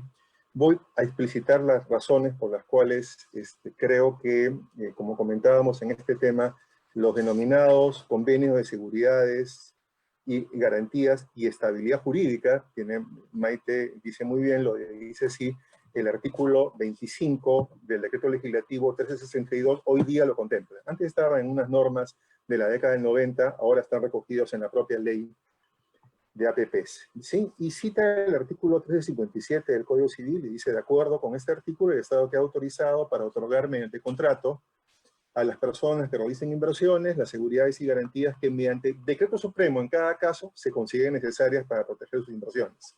Y el estándar de los decretos es que se están garantizando lo que digan los contratos, ¿sí? Y el 1357 del Código Civil, está por demás recordar a todos, estoy seguro que todos lo tenemos presente, pero vale la pena que lo lea, dice, por ley, sustentada en razones de interés social, nacional o público, pueden establecerse garantías y seguridades otorgadas por el Estado mediante contrato. ¿Sí? Dice, la ley puede establecer que mediante contrato se den seguridades y garantías. ¿Cuál es mi visión? Mi visión es la siguiente. Uno, creo que los convenios de estabilidad o contratos ley se tratan de normas que de manera específica señalan o qué marco legal es el que se garantiza con carácter ultractivo durante el periodo del plazo del contrato, bueno, durante el periodo que se haya pactado en el contrato de ley, y en ocasiones, en materia de APP, se establece en ese régimen general que sobre todo garantiza impuesto a la renta y algún tema laboral y algún tema minúsculo cambiario, establecen que su plazo es mayor a los 10 años de la ley, sino que acompañan al contrato de concesión. ¿De acuerdo? Pero hay otra segunda forma, como hemos conversado, de contratos leyes, de convenio de estabilidad, que es cuando hay una ley que le otorga ese carácter a los contratos de concesión. Y eso ocurre en materia de telecomunicaciones, por ejemplo. Creo que también sucede en materia de la Ley Orgánica de Hidrocarburos, y no me acuerdo qué otro sector también lo tiene, porque en todo el resto de sectores, como en materia minera, que es probablemente el más amplio, ahí se establece, sin embargo, que no, la concesión, que no es contrato en materia minera, sino es un acto administrativo, ahí se va a establecer por el nivel de inversión en qué aspectos legales se garantiza la ultraactividad de determinados marcos legales. Es un tema diferente. Entonces, viendo el tema del contrato, mi impresión es la siguiente. En materia de contratos, lo que tiende a hacerse es que en contratos como el de Telefónica fue un contrato muy singular que iniciaba el tema de promoción de la inversión privada, llámese privatización, en materia de telecomunicaciones. Y el contrato, como sabemos, tiene un alto contenido regulatorio para dar garantía a quien ganase. Además, fue un proceso, como sabemos, simbólico prácticamente, ¿verdad? Fue el proceso más importante en la década del 90. Claro, hoy día hablamos de Telefónica, en ese momento no se sabía quién iba a ganar, pero fue un éxito. Y lo cierto es que el contrato tiene un alto contenido regulatorio porque se le quería dar garantías a ese concesionario, ¿de acuerdo? Intensa, al que ganase, se le quería dar las garantías para promover la inversión. ¿Cuál es la lectura que tengo? En adelante lo que ha sucedido es que los posteriores contratos de telecomunicaciones de concesión, porque la ley sigue vigente, ya no tienen ese contenido regulatorio. ¿De acuerdo? Tienen un contenido más puntual. ¿Por qué? Porque la mayor parte lo remiten a la norma. ¿Sí? Y la norma que se va modificando, simplemente el concesionario tiene que irse adecuando a la norma, ¿sí? A las normas que se van modificando. ¿Sí? Por ende, lo que tiende a hacerse en esos contratos donde el marco legal dice tienen carácter de contrato de ley todos, es que los nuevos ya no tienen la misma magnitud o intensidad regulatoria que el primero. ¿Por qué? Porque prefieren remitir al marco legal. Y creo que así ocurre con varios contratos de concesión en los cuales lo que se tiende a hacer es más bien puntualmente, sobre todo en materia de infraestructura, ahí son más desarrollados por las inversiones que conlleva, pero luego en servicios públicos remitir al marco legal. ¿Y por qué razón? Porque es el marco legal el que establece las pautas, las reglas y la estabilidad jurídica que está implícita. Y a propósito, hago una parte, un paréntesis de lo que había comentado Maite. Sí, cuando ella comenta que en el extranjero, cuando hablamos de contratos leyes, creen que es como en Centroamérica un contrato aprobado por el Congreso, cosa que no ocurre en el Perú, nos ven como marcianos, y sin lugar a dudas. ¿Por qué? Porque como todos intuimos, en esos países la estabilidad jurídica no necesita ser pactada.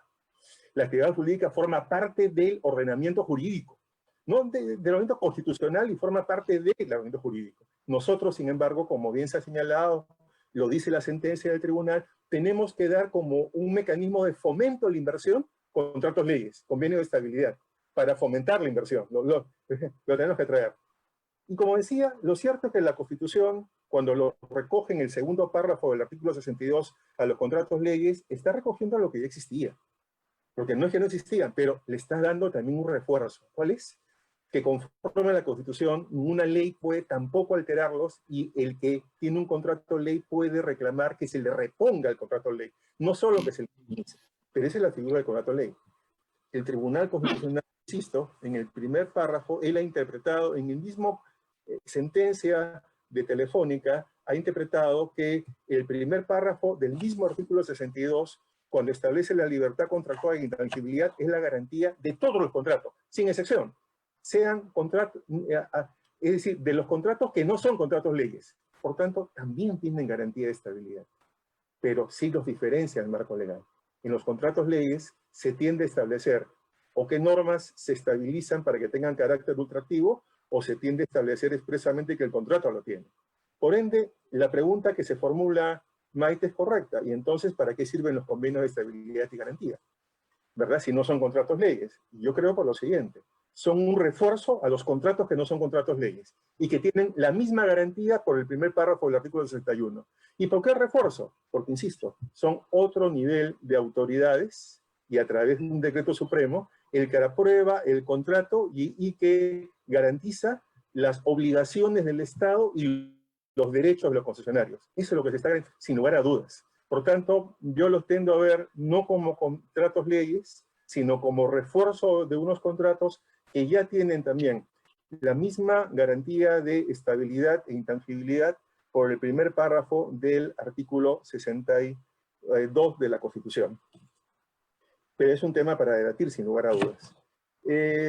Dos, en segundo lugar, lo que ha comentado Richard sobre el tema de, a propósito de la ley esta que suspende el cobro de peajes, ¿de acuerdo?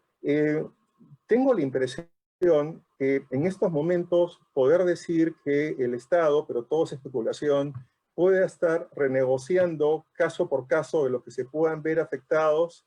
Entiendo yo, intuyo que esto es un tema que tiene un límite, ¿verdad? Que es que la ley que está vigente dice que esta suspensión no causará ni generará derecho compensatorio.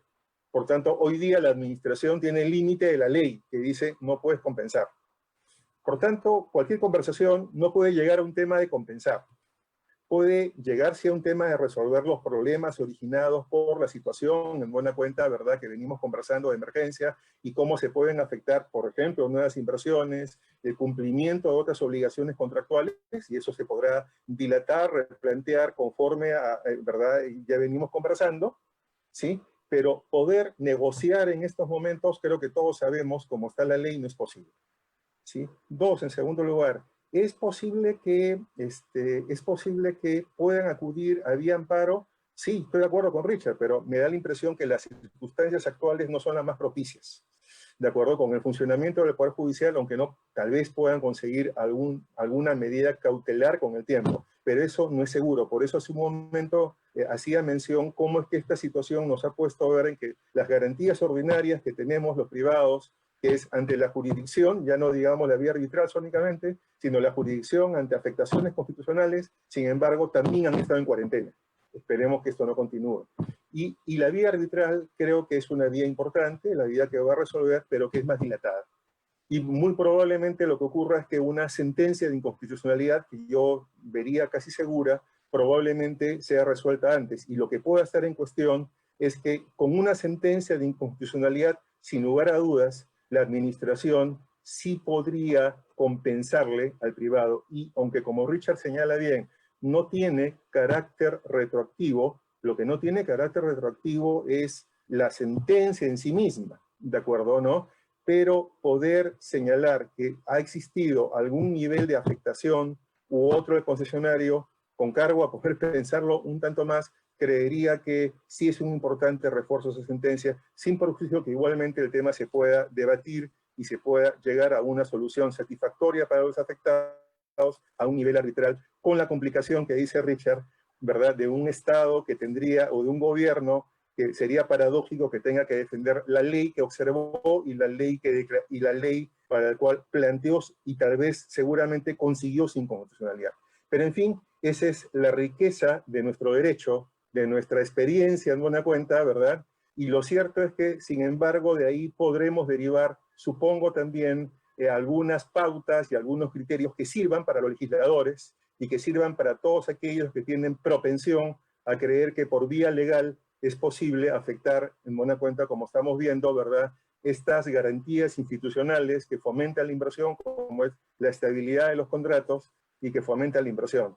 Ya lo hemos visto, insisto, lo retomaba yo hasta antes del pre-COVID, cuando se cuestionaban alegremente concesiones alrededor de Lima, sin tener, sin embargo, una base cierta, sino que es por razones políticas, obviamente muy populistas, que tienen acogida en la prensa, pero que, sin embargo, cuando se llevan a un debate jurídico, enfrentan serios problemas para poder sustentarlo. Termino ahí y creo que pasamos ahora al tema creo el tema, como han comentado Maite y de las preguntas, y si seguimos debatiendo los podemos cortar para después, en todo caso. Giovanna creo que estaba coordinando.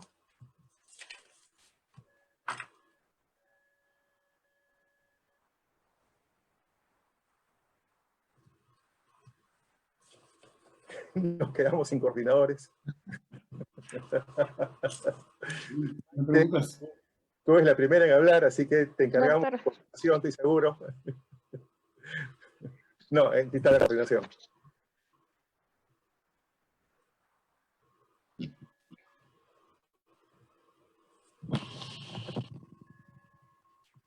Sí, mientras tanto, sí, acá hay algunas preguntas que han puesto en el chat. Creo que podríamos leerlas e intercambiar ideas en relación con esas preguntas, ¿no? La última me parece interesante. Estimados doctores, buenas noches. Actualmente existe una discrepancia en cuanto a la configuración de la fuerza mayor respecto al COVID-19. La pregunta es la siguiente. ¿Cuál es el evento que configura la fuerza mayor? ¿La pandemia del COVID o las medidas gubernamentales adoptadas? Decreto Supremo 044-2020 y ampliaciones. Si lo es la pandemia, recuérdese que la pandemia surgió en enero o incluso la declaratoria de emergencia sanitaria en el Perú. Entonces, esa es una pregunta que creo que es interesante. No sé quién en la mesa quiere tomarla. Jorge, ¿tú quisieras comentar? Yo creo le cedo a Richard, y además Maite, tú ya lo comentaste, ¿sabes? Por si quieres, por favor, yo te cedo, porque tú ya lo dijiste ya al inicio.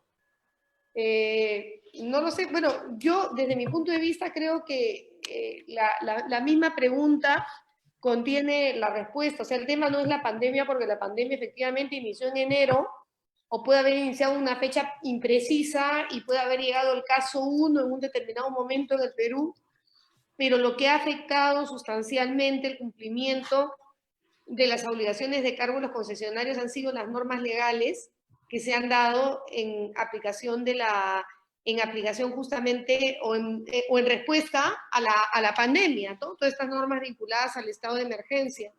Y creo que es bien importante tener eso en claro, porque justamente el cambio en la ley y estas normas legales son las que van a permitir activar la cláusula de restablecimiento del equilibrio económico, además del supuesto de fuerza mayor, ¿no? Entonces creo que es importante tener en claro que son las normas legales y no la pandemia, aun cuando el origen de estas normas legales haya sido esta pandemia y nadie discute ese punto. No sé si hay algo más que quieran agregar al respecto ustedes.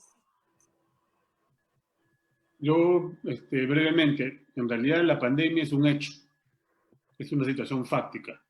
Y lo que finalmente determina la ruptura del equilibrio económico-financiero en el caso peruano es ese paquete normativo que se ha ido generando, disponiendo toques de queda, restricciones fronterizas, inmovilización, una serie de restricciones que son las que finalmente están alterando el cumplimiento efectivo de los contratos. En consecuencia, yo no estaría muy de acuerdo, aunque he leído que hay gente que está diciendo que la pandemia en sí misma es la fuerza mayor. Yo sí considero que es el conjunto de normas que se han emitido las que califican el tema como fuerza mayor. Lo cual es bien interesante porque uno de los temas que se va a discutir es si estamos discutiendo la fuerza mayor, en este caso, por la pandemia misma o por los efectos de la pandemia. Este tema, por ejemplo, ley de contrataciones está absolutamente claro. Hay toda una normativa ahí que reconoce todo el tema de la suspensión del contrato por fuerza mayor. Pero no tenemos una regulación tan específica en el caso de contratos de premio, ¿cierto?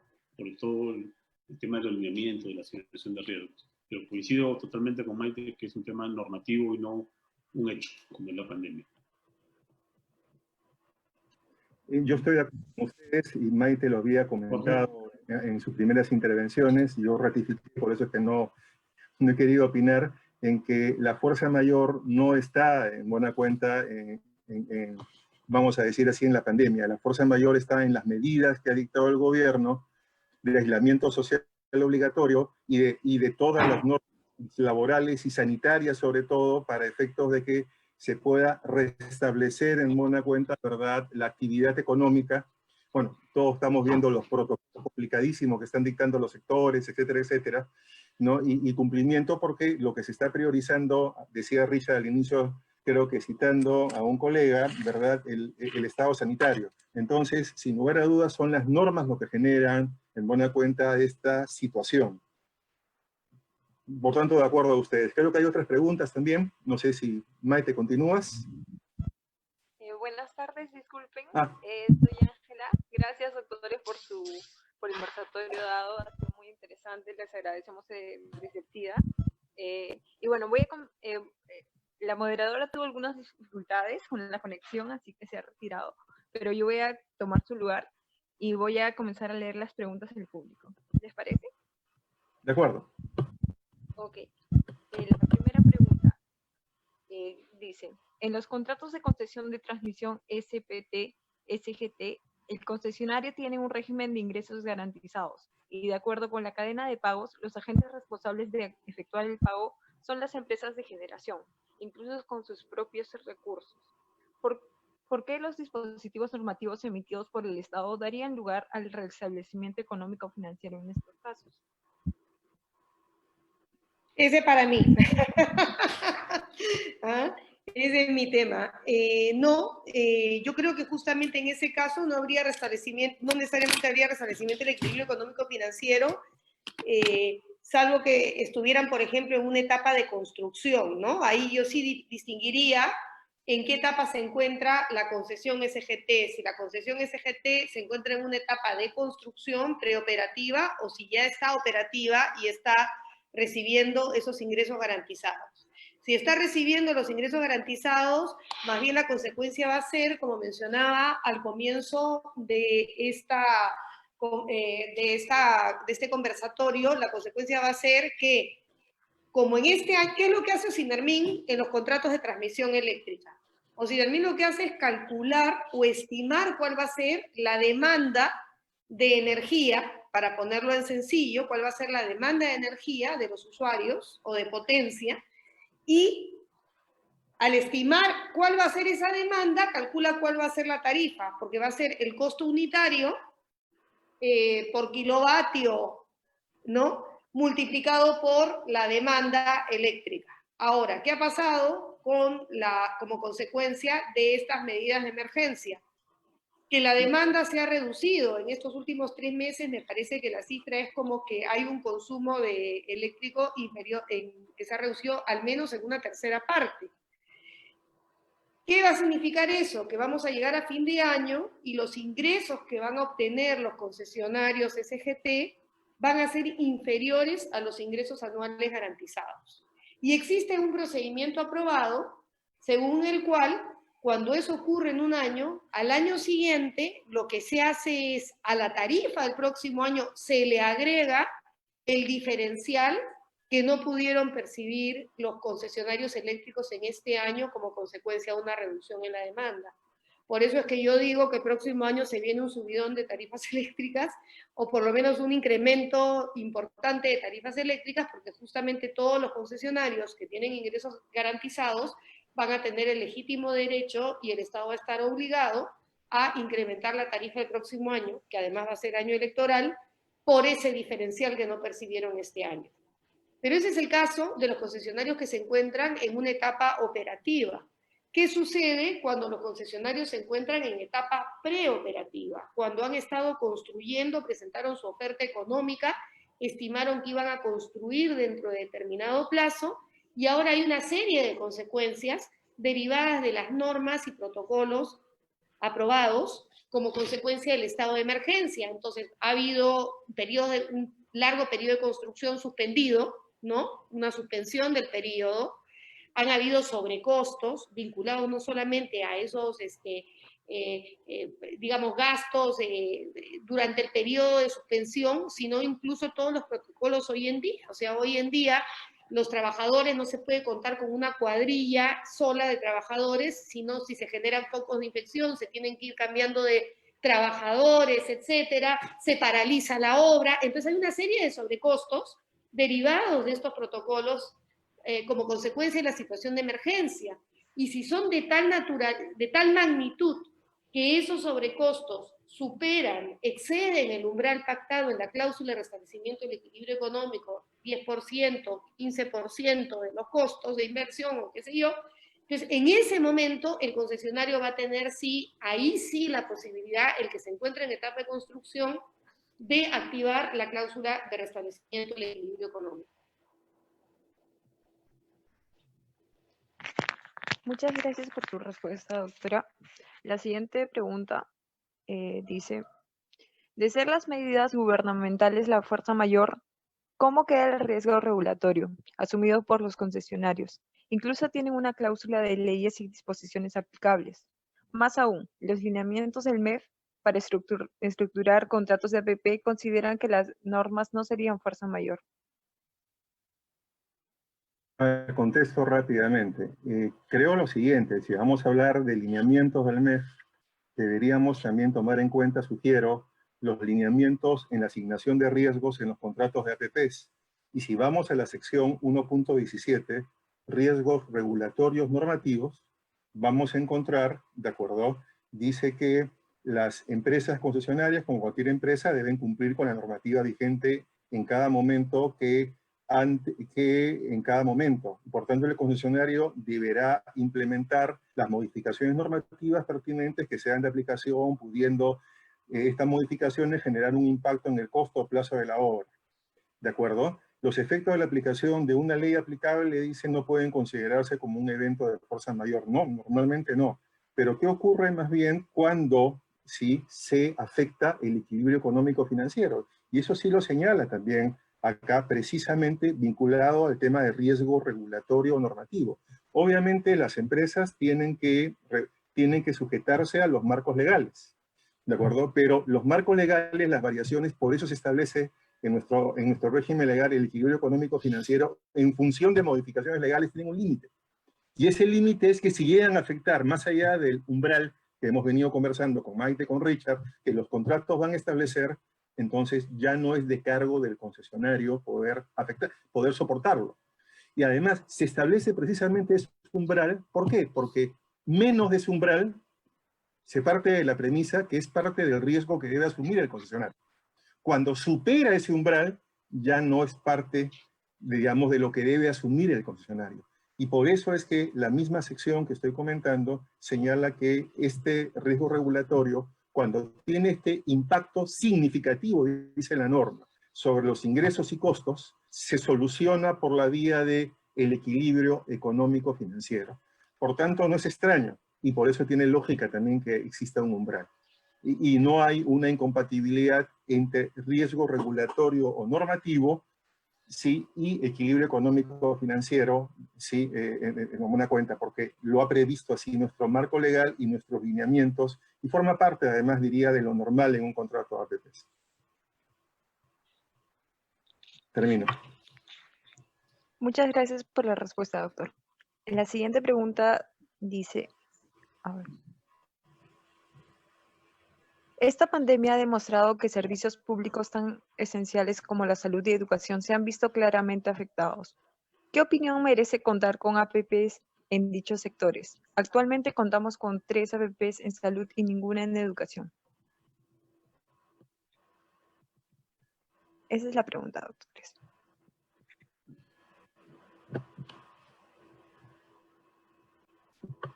Richard, tú faltas, muy bien. Sí. A ver, ¿me escuchan? Sí. Muy bien. Bueno, yo creo que sí es importante que existan APPs en educación y en sectores como salud. De hecho, hay normas que regulan ya mecanismos de promoción en dichos sectores. Lo que pasa es que no son muy conocidas. Hay, en el tema de salud, y no me refiero solo al MINSA, en materia de salud, en términos generales, hay varios proyectos de APP vinculados a de salud, ¿no es cierto?, que hoy día están en plena ejecución y que están demostrando de alguna manera que son muy importantes. En el sector de educación hay unas normas de hace algún tiempo que regulan procesos de promoción básicamente en infraestructura educativa, pero de los cuales todavía no tenemos mucho conocimiento. En otros países hay prohibición expresa para servicios sociales. Por ejemplo, alguna vez leyendo la ley de APP de Uruguay, por ejemplo, excluye expresamente que existan proyectos de promoción de inversión privada en APPs, por ejemplo, para determinados servicios sociales. Es un tema de opción. Acá creo que no hay ninguna incompatibilidad desde el punto de vista constitucional, desde el punto de vista formal, para que se extienda los procesos de promoción de la inversión privada a ese ámbito de sectores, vamos a decirlo así, sociales. De hecho, es una postura que yo tengo de hace unos buenos años. Yo planteo que en el devenir de la evolución del proceso de privatización en el Perú, en algún momento de la década pasada, poco más, poco menos, hubo un marcado énfasis en ingresar a lo que se llama privatizaciones con contenido social, es decir, ingresar a segmentos o a proyectos en los cuales el Estado tradicionalmente no ingresaba, perdón, el sector privado no ingresaba, como son las áreas de educación, de salud y otras afines. Entonces, esto va de la mano con un tema de casi ideológico, de hasta dónde debemos entender que puede llegar este tipo de procesos. Hay quienes desde una perspectiva ideológica piensan que sectores como educación y salud son sectores que deben depender exclusiva y excluyentemente del trabajo propio del Estado. Pero no nos sesguemos, hay la posibilidad de que se genere infraestructura, servicios, una descarga de obligaciones estatales promoviendo inversión privada en este tipo de sectores donde hay efectivamente grandes brechas de infraestructura. Entonces yo no veo que el tema tenga más allá del sesgo ideológico, tenga una limitación para extenderse a estos ámbitos como el de salud y educación, ¿no? Yo tengo un comentario breve y pido disculpas por meterme y no respetar el orden que estamos haciendo, porque me tocó ver en unas circunstancias especiales algo que estoy seguro todos sabemos de la bibliografía y la experiencia. Y es que hay una diferencia cuando el Estado presta el servicio de cuando el Estado encarga el servicio. Y eso lo he podido ver yo, no porque yo estuve internado, pero sí un familiar mío en un hospital de salud, precisamente bajo régimen de APPs. Me sorprendí cuando llegué. Me sorprendí. Nunca había, bueno, la verdad, no he visitado muchos hospitales, felizmente, pero de lo que recordaba, me sorprendí de encontrar un hospital limpio, ¿de acuerdo? Un hospital, sí, donde habían ciertas pautas de servicio, había ciertas reglas, y lo que sucede es como en toda concesión, cuando el Estado presta el servicio, las reglas de calidad del servicio no son muy claras y no hay un control efectivo. En cambio, cuando el Estado encarga el servicio, como ocurre con las APPs de salud, el Estado sí tiene los incentivos para vigilar y el privado tiene los incentivos también para cumplir lo que está. Y creo que ahí hay un tema importante. Es decir, en otros países, como ha comentado Richard, yo recuerdo un país europeo X, decían que ahí la calidad de su servicio de salud y educación era tal, donde en buena cuenta el privado estaba o al mismo nivel o probablemente a un nivel incluso inferior, o más específico, vamos a decir, no digamos inferior. En nuestro país creo lo que ha demostrado la pandemia, pero eso se viene hace muchos años arrastrando desde siempre, es que la calidad de nuestros servicios sociales ha sido lamentablemente muy mala. Y ahí no se está cumpliendo el mandato constitucional, de acuerdo, que establece que el Estado actúa preferentemente en materia de servicios públicos, no se está generando igualdad de oportunidades, el componente social del Estado social y democrático de derecho no aparece, y creo que esta experiencia debe dejarnos enseñanzas a futuro, ¿no? El servicio de salud, el servicio público social de salud, no ha funcionado bien, ni tampoco el de educación. No es porque hayan privados que hayan limitado, restringido o afectado. No, como han comentado, hay muy pocos privados en concesión con el APP. Hay servicios privados. Hay un problema más bien de prioridades. Y es que estos servicios públicos no se ha prestado atención. Probablemente se han extendido, ¿sí? Probablemente se han vuelto más universales, pero nadie ha cuidado la calidad. Lo que felizmente sí sucede, creo, por lo que he podido ver, cuando el Estado lo encarga a un privado. Ahí el Estado, si actúa eficientemente, sí establece parámetros de calidad, de cumplimiento, y ahí sí quien acude puede de alguna manera encontrar una mejor atención. Ese es el comentario que quería hacer, y disculpas a mis colegas.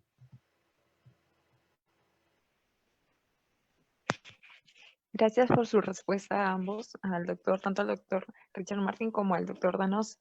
La siguiente pregunta es la siguiente. A ver, la leo.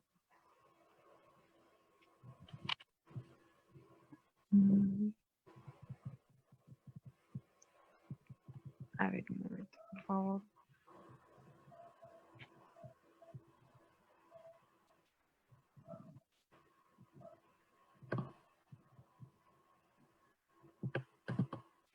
A ver, es la siguiente.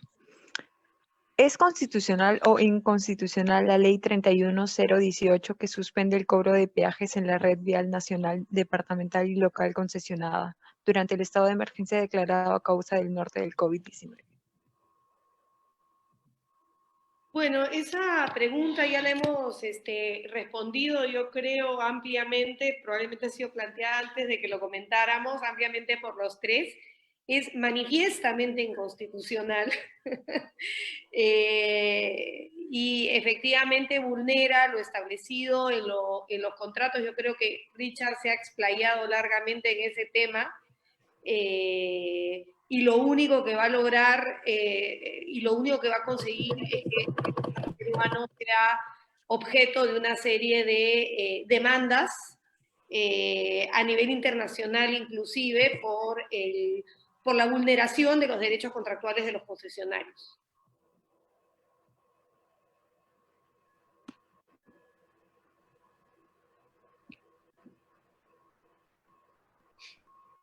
Creo que ya Okay. no quedan más preguntas, ¿verdad? A ver.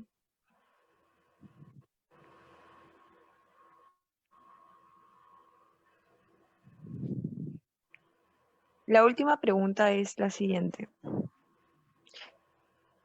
El doctor Dano señaló que todos los contratos de concesión de telecomunicaciones son contratos ley.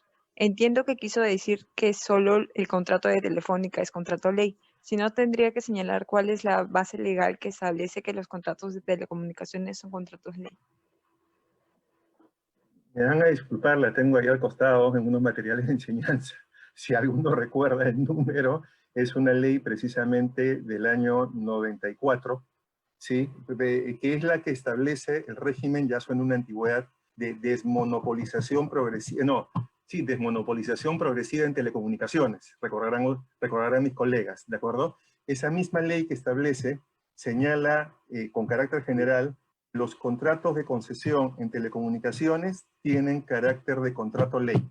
Es verdad, es una ley que fue, la ley en general, el resto de su contenido está pensada para la concesión, en buena cuenta, ¿verdad?, de lo que venía a ser Entel. Creo que muy pocos de los presentes recordarán lo que era Entel. Richard tal vez sí, Maite no, estoy seguro, no, en ese momento no existía Entel, ¿de acuerdo? Y la compañía peruana de teléfonos, ¿sí? Entonces la privatización de esas dos compañías, veían Larga Distancia y Lima, fue la materia del proceso de licitación, y esa ley lo que establecía era un mecanismo de concurrencia limitada durante un número de años, ¿de acuerdo? Todo un mecanismo establecido que fue precisamente objeto de la demanda de inconstitucionalidad ante el tribunal. Esa misma ley tiene un artículo, por ahí no sé por qué recuerdo, un costado, me va a costar sacarla, artículo 5, que dice que los contratos de concesión en materia de telecomunicaciones tienen carácter de contrato ley. Y esa ley sigue vigente, ¿de acuerdo? ¿No? Y si preguntamos, me da la impresión que en el sector siguen entendiendo que la ley sigue vigente. Lo que pasa es que sí hay, creo que coincidirán Maite y Richard conmigo, una diferencia enorme entre el contrato de Telefónica y los demás contratos. ¿Ya? El contenido regulatorio en sí del contrato que con Telefónica es diferente. Ahí mil gracias, Maite. Es el artículo 3º. Lo pueden ustedes ver. Gracias, Maite. Los contratos de concesión que se ve el Estado de Operación de Servicios Públicos tienen carácter de contrato de ley. Esa norma sigue vigente y por eso es que todos los contratos de telecomunicaciones que suscribe el Estado, creo que el sector lo acepta y no se hace problemas, tienen carácter de contrato de ley. Otra cuestión es que el contenido de esos contratos, creo yo que contiene las garantías propias del concesionario, pero vamos a decir así, la actividad en sí remite su regulación, lo principal, a la ley de la materia y a las normas sobre la materia, que es distinto al contrato de ley telefónica. Mil gracias, Maite, pero creo que la respuesta estaba ya con lo que Maite dijo, todo lo que hablaba usted por gusto. En el artículo está la respuesta.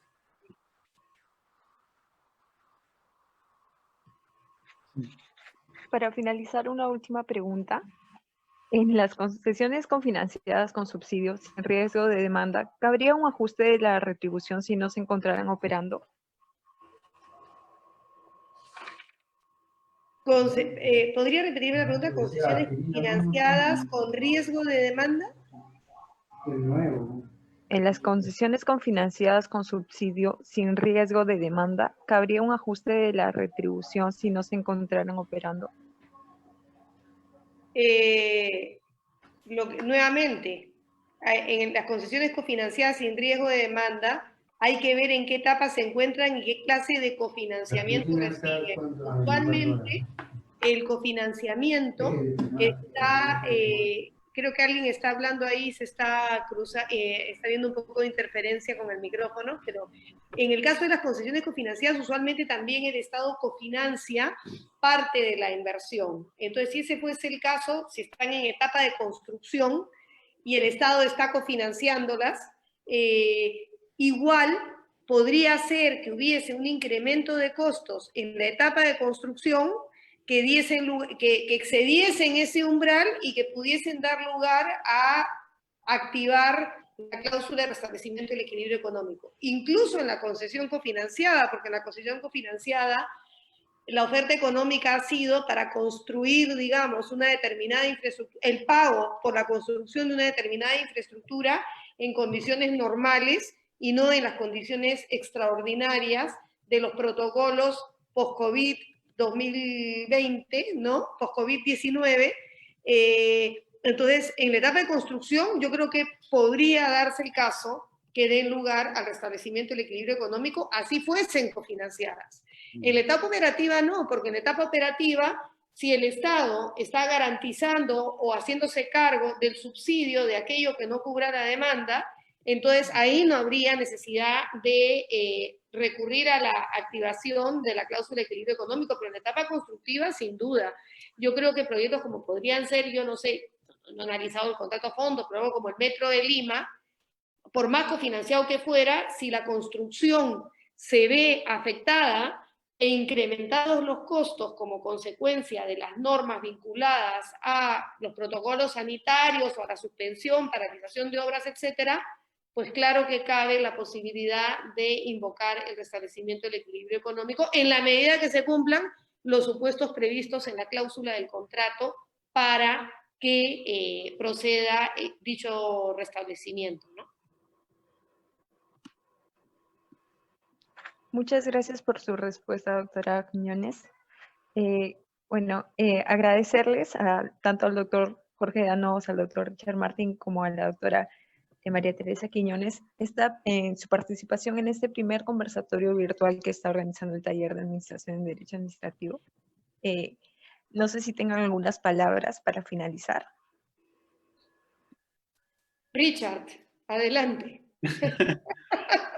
Bueno, muchas gracias por la gentil invitación. Como han visto, el tema es complejo. Hemos tratado de tocar puntualmente algunos temas, nos quedan varios en agenda, bueno, y a su disposición para cualquier otra, ¿no?, convocatoria, ¿no? Muchas gracias también por mi parte. Maite cierra con todo. Yo solamente agradecer esta oportunidad de poder conversar con tan buenos amigos, grandes colegas y de poder precisamente discrepar en vivo cuando corresponde, de acuerdo o no, y poder justamente intercambiar ideas. Este es, entiendo, el objetivo de un evento académico. También agradecimiento al taller y a los que han podido seguir esta conversación. Muchas gracias. Yo también me sumo a los agradecimientos al TIDA de la Universidad Nacional Mayor de San Marcos por promover la posibilidad de intercambiar ideas, además con gente de conocimiento y la calidad personal y profesional de Jorge y Richard. Gracias a todos por su... Gracias, esperamos contar con su participación en futuros eventos y gracias también a los participantes que han asistido en este conversatorio. Los invitamos a seguir nuestra página para que estén informados de los futuros eventos que vamos a estar organizando. Gracias a todos. Concluimos con este conversatorio. Gracias. Gracias. Chao Maite, chao Richard. Adiós.